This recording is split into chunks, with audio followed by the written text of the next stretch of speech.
청취자 여러분, 매일 아침에 그 부엌에서 가스레인지 딱 결 때나요?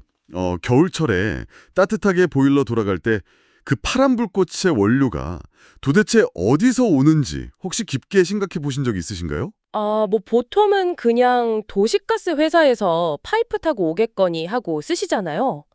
사실 저도 매번 생각하지는 않거든요. 그렇죠. 그런데 만약에요, 당장 집 앞 바닷물을 한양동이 딱 퍼와서 그걸 그대로 우리가 쓰는 그 가스로 바꿀 수 있다면 어떨까요? 와, 그거 진짜 상상만 해도 엄청난 일이죠. 네, 제가 오늘 다룰 이 자료들을 보면서 정말 제 눈을 의심했습니다.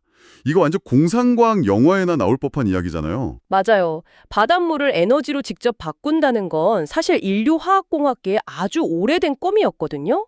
이론상으로는 가능하지만 막상 현실로 가져오려면 항상 그 비용 그리고 효율이라는 거대한 벽에 부딪혀 왔으니까요. 그런데 이게 더 이상 상상이 아니더라고요.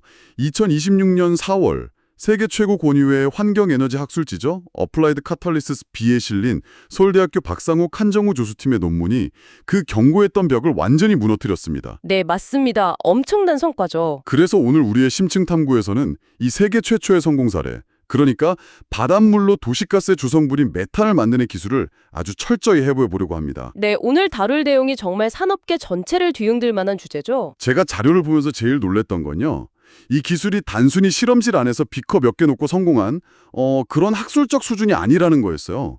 대한민국이 매년 수십조 원을 쏟아붓는 그 에너지 종속의 사슬을 끊어낼 수 있는 거대한 게임 체인저의 등장이더군요. 네, 이 혁신이 왜 그토록 치명적인 의미를 갖는지 제대로 이해하시려면요.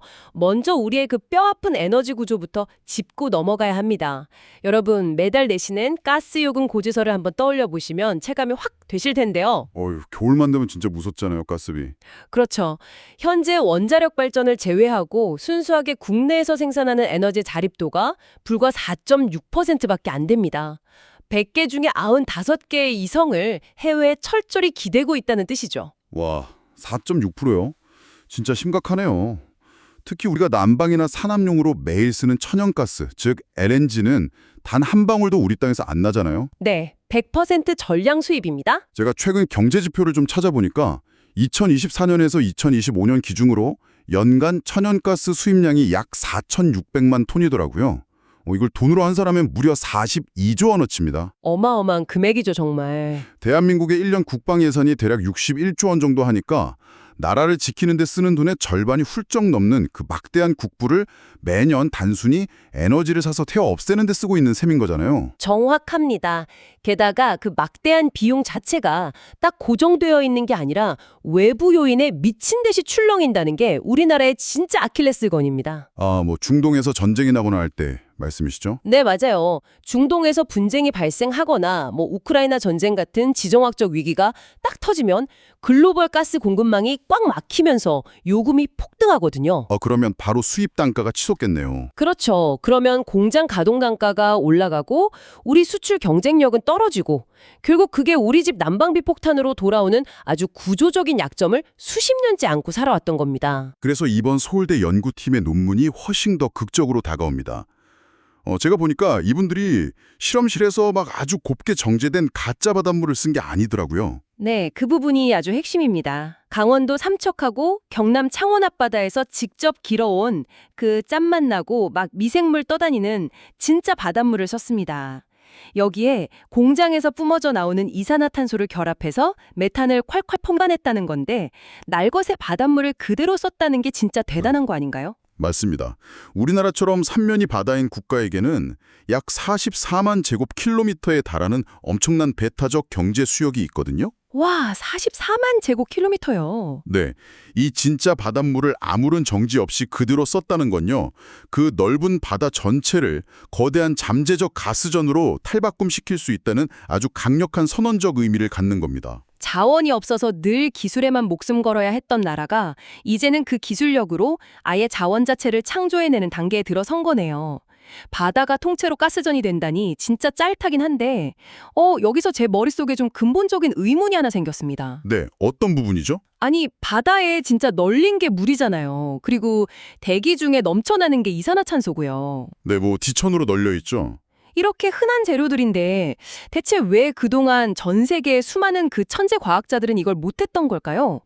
제 추측으로는 날것의 바닷물을 그대로 쓰지 못했다면 결국 바닷물을 깨끗하게 걸러서 썼어야 했을 텐데 담수화 과정에서 들어가는 에너지가 너무 커서 포기한 거 아닌가 싶거든요. 야, 그 추측이 정확히 이 분야의 오랜 딜레마를 정통으로 찌르셨습니다. 사실 해수 전기화학 분야에는 이른바 피독 현상이라는 정말 불문율 같은 거대한 장벽이 있었거든요. 요? 아, 네네. 미네랄이 엄청 많죠. 화장실에서 샤워하실 때 수도관이나 타일에 하얗게 끼는 뻣뻣한 물때 보신 적 있으시죠? 아, 그 지긋지긋한 하얀 물때요. 청소하기도 엄청 힘들잖아요. 맞아요. 바로 그 물때를 만드는 주범들이 그 이온들입니다. 전기를 흘려보내서 이산화탄소와 물을 반응시키려면 촉매라는 판이 반드시 필요한데요. 네, 화학 반응이 일어나는 판이요. 그런데 바닷물을 넣고 전기를 딱 켜는 순간 이 마그네슘과 칼슘 이온들이 촉매 표면으로 미친 듯이 달려들어서 아주 하얗고 단단한 막을 쫙 형성해버립니다. 헉, 그러면 촉매가 아예 덮여버리는 거네요. 그렇죠. 촉매가 화학 반응을 일으켜야 하는데 꽉 막혀버리니까 본연의 기능을 상실하고 그냥 마비되어서 죽어버리는 겁니다. 아, 비유를 하자면 최고급 에스프레소 머신이 있는데 거기에 깨끗한 정수기물이 아니라 막 진흙과 모래가 잔뜩 섞인 흙탕물을 붓고 커피를 내려놓는 것과 같네요. 아주 찰떡 같은 비유입니다. 당연히 흙먼지 때문에 미세한 필터가 꽉 막혀버리고 기계 모터가 금방 타버리겠죠? 네, 그래서 기존 연구들은 울며 겨자 먹기로 바닷물을 초고순도의 증류수로 완벽하게 정제하는 과정을 꼭 거쳐야만 했습니다. 아, 정제를 무조건 했어야 했군요. 문제는 이 담수화 과정이 열을 가해서 끓이거나 초고압으로 역삼투압 필터를 통과시켜야 하는 아주 극강의 에너지 소비 작업이라는 겁니다. 가스를 만들어서 얻는 에너지보다 물을 정제하는 데 쏟아붓는 에너지가 훨씬 더 커지는 연력학적 모순이 발생해버린 거죠. 바닷물을 정제하는 대신에 완전히 다른 세 가지 혁신적인 길을 선택해서 그 흙탕물을 붓고도 기계가 안 망가지게 만들었다는 거잖아요. 네, 맞습니다. 아주 영리한 접근을 했죠. 제가 논문을 보니까 그 첫 번째 비결이 자가 활성화 촉매라고 되어 있더라고요.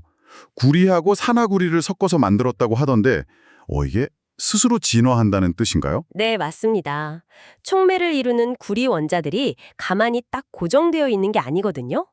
전기가 흐르고 화학 반응이 시작되면 촉매 표면의 원자들이 자기들끼리 막 스스로 재배열을 일으키면서 화학 반응에 가장 최적화된 구조로 형태를 바꿉니다. 와, 스스로 형태를 바꾼다고요? 네. 보통 촉매들은 시간이 지날수록 화학적 피로도가 쌓이면서 성능이 뚝뚝 떨어지기 마련인데 이 특수 촉매는 작동 시간이 길어질수록 오히려 구조적 안정성을 찾아가면서 효율이 점점 더 좋아지는 기현상을 보여준 거죠. 아, 약간 그런 거네요.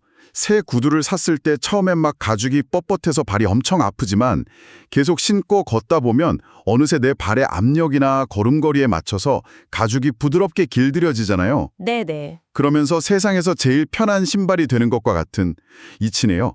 스스로 환경에 맞춰서 최적화한다니 진짜 놀랍습니다. 근데 그것만으로는 그 골치 아픈 마그네슘이나 칼슘 같은 방해꾼들을 완전히 막을 수는 없었을 텐데요. 그렇죠. 그래서 그 두 번째 난관을 돌파한 방식이 정말 기발합니다. 연구팀은 의학계에서 쓰는 중금속 해독 치료법인 킬레이션 요법을 화학공학에 그대로 접목했습니다. 의학계 기술을요?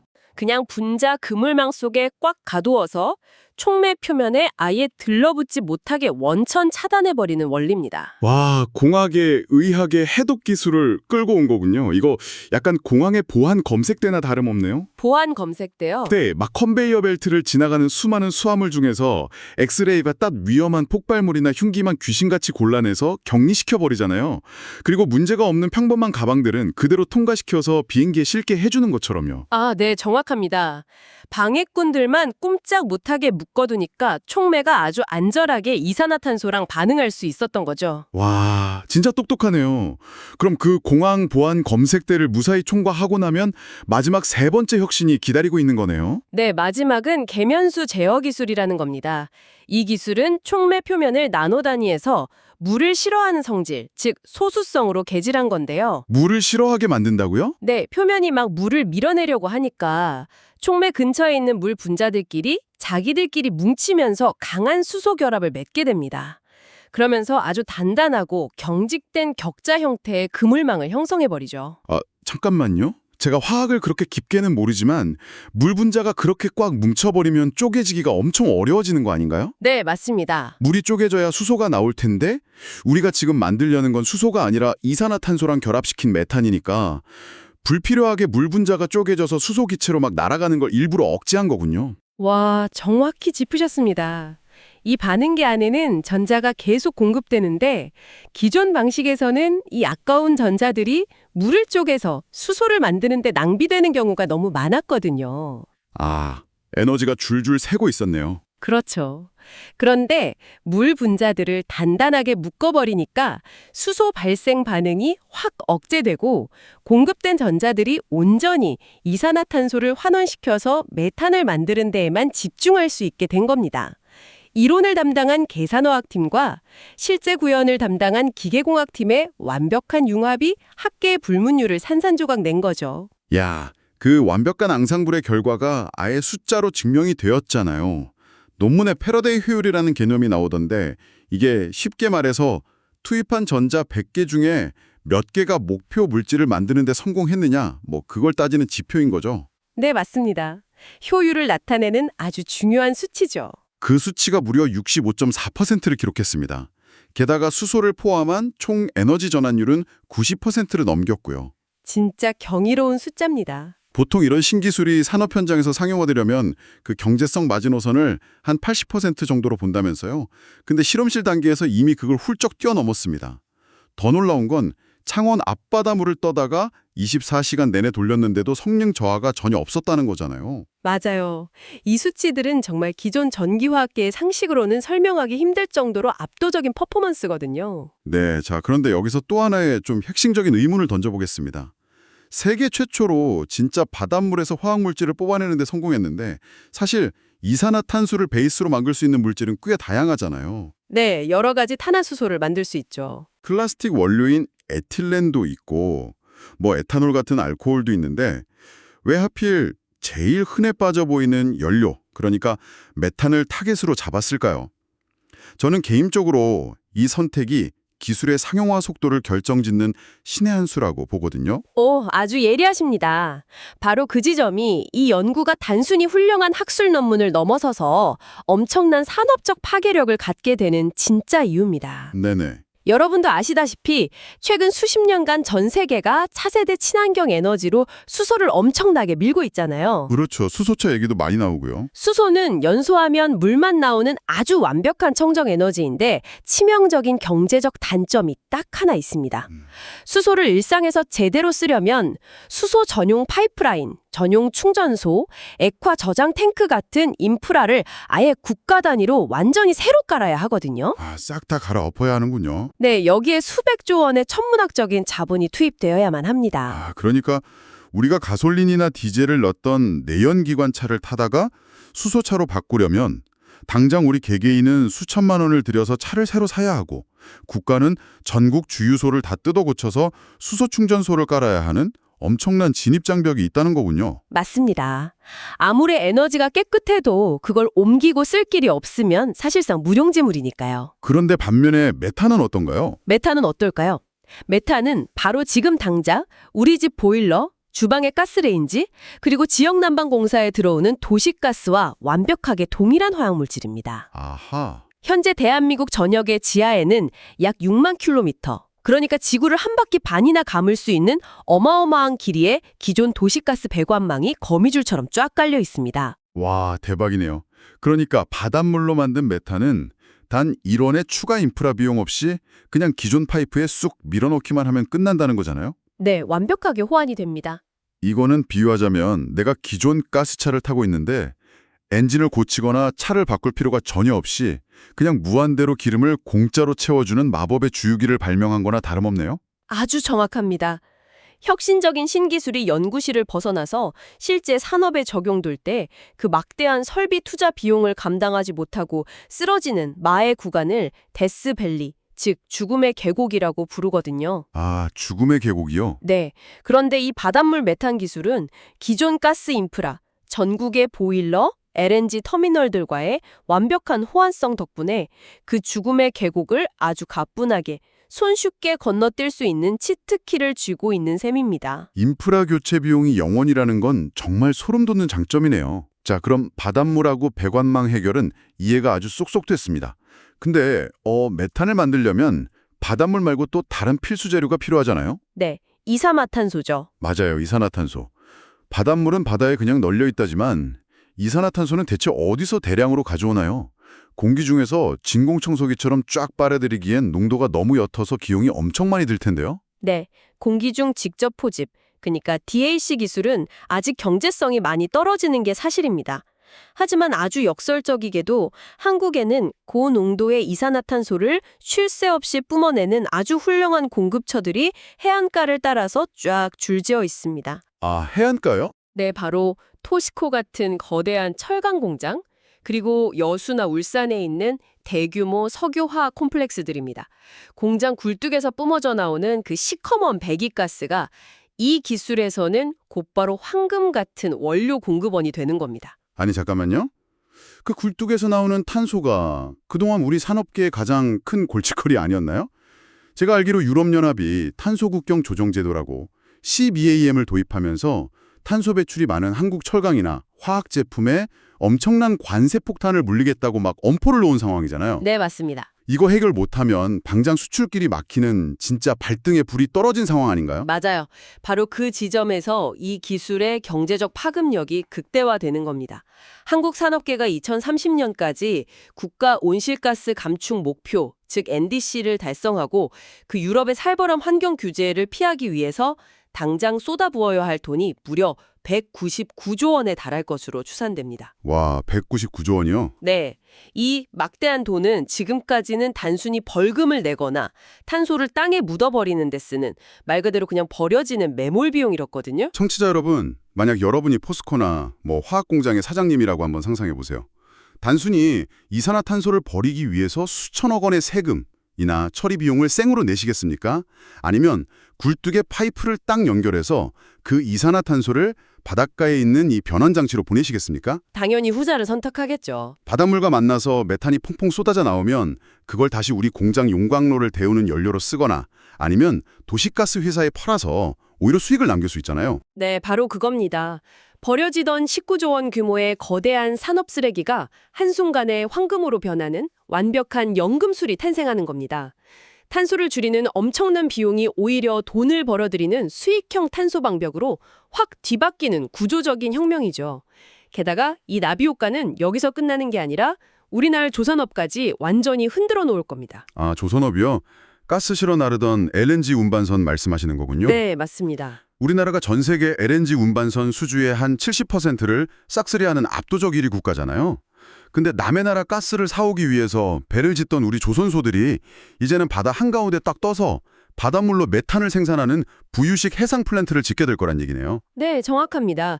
HD 현대, 하나오션, 삼성중공업 같은 한국의 그 메이저 조선사들이 바다 위에 떠 있는 거대한 화학 공장을 짓고 그것 자체를 전 세계 해양 국가에 통째로 수출하는 패러다임의 대전환이 일어날 수 있습니다. 와, 자원을 단순히 수입만 하던 국가가 이제는 탄소 포집 및 활용, 즉 CCUS 원천 기술을 바탕으로 글로벌 탄소 중립 시장의 패권국으로 완전히 거듭나는 엄청난 시나리오죠. 와, 진짜 이야기를 듣다 보니까 당장 내년부터 우리 집 가스 요금이 반값으로 뚝 떨어질 것 같은 아주 장밋빛 환상에 빠지게 되는데요. 하하, 네. 하지만 흥분을 잠시만 가라앉히고 냉정하게 좀 짚고 넘어가 봐야 할 것 같습니다.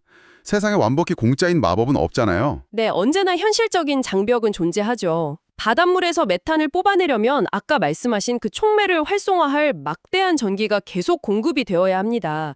그런데 제가 알기로 현재 대한민국의 전력 생산 구조가 여전히 석탄이나 가스를 태우는 화력 발전 비중이 엄청나게 높거든요. 네, 뼈아픈 지적입니다. 결국 화석연료를 막 태워서 만든 전기로 이 정치를 돌려가지고 다시 깨끗한 가스를 뽑아낸다면 지구 전체로 보면 탄소 배출량은 그냥 제자리 걸음 아닌가요? 이게 도대체 무슨 의미가 있나 싶기도 한데요. 아주 예리하고 날카로운 지적이십니다. 이 기술이 직면한 가장 차가운 현실, 이른바 전기의 역설을 정확히 꿰뚫어 보셨네요. 이 시스템이 진정한 의미의 친환경 탄소 중립 기술로 인정을 받으려면요. 결국 이 장치를 돌리는 전기의 출처 역시 깨끗해야만 합니다. 그렇죠. 네, 해상풍력이나 태양광 같은 재생에너지로 만든 100% 친환경 전기가 투입되어야만 이 마법의 순환고리가 완벽해지거든요.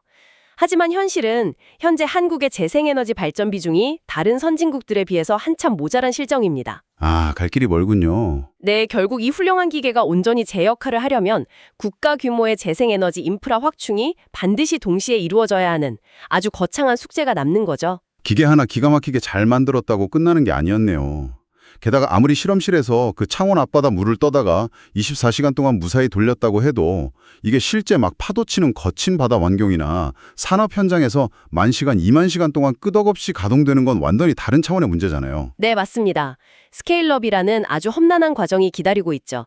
장치의 크기를 막 집채만하게 혹은 거대한 해상 플랜트 규모로 훅 키우는 과정에서 필터의 내구성 문제가 터질 수도 있고 예상치 못한 열화학적 병목 현상이 나타날 수도 있습니다. 아, 변수가 너무 많겠네요. 게다가 더 중요한 건 환경 문제입니다. 어마어마한 양의 바닷물을 펌프로 끌어다 쓰고 화학 반응을 거친 후에 다시 바다로 뱉어내는 과정에서 해수의 온도나 염도 변화가 해양 생태계에 특히 미세한 플랑크톤 등에 어떤 충격을 줄지에 대한 환경적 검증도 사실 이제 막 걸음마 단계거든요. 아직 넘어야 할 거대한 산맥들이 버티고 있는 게 냉혹한 현실입니다. 그렇다면 결국 이 기술이 진정한 경제성을 확보하기 전까지는 좀 더 인내심을 갖고 기다려야 한다는 건데 전문가님 보시기엔 이 기술이 대체 언제쯤 우리 삶에 진짜 빛을 보게 될까요? 저는 과거 태양광 패널의 역사를 되짚어보면 힌트를 얻을 수 있다고 봅니다. 초창기 태양광 기술은 정말 터무니없이 비싸고 효율도 낮아서 인공위성 같은 특수 우주전에나 간신히 썼었거든요. 아, 예전엔 진짜 비쌌죠. 네. 하지만 기술이 점점 성숙하고 글로벌 규모의 막대한 투자가 이루어지면서 단가가 완전히 폭락했죠. 그래서 지금은 일반 가정집 지붕마다 심지어 베란다에도 태양광 패널이 올라가 있잖아요. 네네, 흔하게 보이죠, 요즘은. 이 해수 메탄 기술 역시 마찬가지 궤적을 그릴 거라고 확신합니다. 재생에너지의 발전 단가가 꾸준히 하락하고 있고 또 대규모 스케일업이 성공적으로 톱니바퀴처럼 맞물리는 그 시점에 비로소 폭발적인 경제성을 갖추게 될 겁니다. 아, 시간이 좀 필요하지만 방향성은 확실하다는 거군요. 맞습니다. 이번 서울대 연구팀의 성과는 이 기술이 내일 당장 완벽하게 완성되었다는 뜻이 절대 아닙니다. 수십 년간 굳게 잠겨있던 불가침의 첫 번째 문을 한국의 과학자들이 마침내 산산조각 내고 열어젖혔다. 바로 그 지점에 가장 큰 의의를 두어야 합니다. 자, 오늘 우리의 심층 탐구를 한번 요약해 보겠습니다. 강원도 삼척과 경남 창원 앞바다에서 길어올린 짠 바닷물, 그리고 발상의 전환을 두려워하지 않은 한국 과학자들의 집념이 수십 년간 전 세계 화학계가 포기했던 금기를 마침내 깨트렸습니다. 네, 역사적인 순간이죠. 여전히 국가적 재생에너지 확충이나 산업적 스케일업이라는 아주 험난한 과제들이 남아있기는 하지만요. 천연자원 하나 없이 오직 기술력 하나로 척박한 위기를 돌파해온 대한민국의 저력이 다시 한번 세계를 놀라게 한 대단한 성과였습니다. 결핍이 창조를 낳는다는 말이 딱 맞습니다. 위기를 기회로 뒤바꾸는 기술, 그것이 바로 자원 빈국인 한국이 그 험난한 글로벌 무대에서 살아남고 진화해온 방식 그 자체니까요. 지금 이 방송을 들으시는 청취자 여러분, 오늘 저녁 부엌에서 가스레인지를 딱 켤 때 혹은 따뜻한 방바닥에 누워서 보일러가 웅웅 돌아가는 소리를 들으실 때 한 번쯤 상상해 보시기 바랍니다. 이 파란 불꽃이 수만 킬로미터 떨어진 먼 중동의 사막이나 카타르 앞바다에서 온 것이 아니라 우리 집에서 가까운 시원한 동해안 앞바다에서 방금 만들어져서 파이프를 타고 들어온 가스일 수도 있다는 그런 기분 좋은 상상을 말이죠. 와, 일상의 풍경이 완전히 다르게 느껴질 만한 멋진 상상이네요. 마지막으로 여러분께 조금 도발적이고 거대한 질문을 하나 던지면서 오늘 탐구를 마무리하고 싶습니다. 네. 만약 앞으로 10년, 20년 뒤에 이 기술이 완벽하게 상용화가 되어서 생산 단가가 극적으로 낮아지고 전 세계 모든 해안 국가들이 누구나 자기 앞바다에서 자체적으로 화석연료 대체제를 마음껏 생산하게 된다면 세상은 과연 어떻게 변할까요? 엄청난 파장이 일겠죠. 수십 년간 지하자원이라는 그 절대적인 에너지 권력을 쥐고 글로벌 경제와 정치를 마음대로 쥐락펴락하던 중동의 산유국들이나 거대한 가스 수출국들의 그 막강한 지정학적 무기가 한순간에 증발해버리는 셈이 됩니다. 바다를 가진 모든 나라가 스스로 자신의 중동이 될 수 있는 세상, 그 세계 지도의 거대한 권력 이동은 과연 어떤 역동적인 모습을 띨지 여러분도 한번 깊게 상상해 보시기 바랍니다. 오늘 준비한 내용은 여기까지입니다. 함께해 주셔서 감사합니다.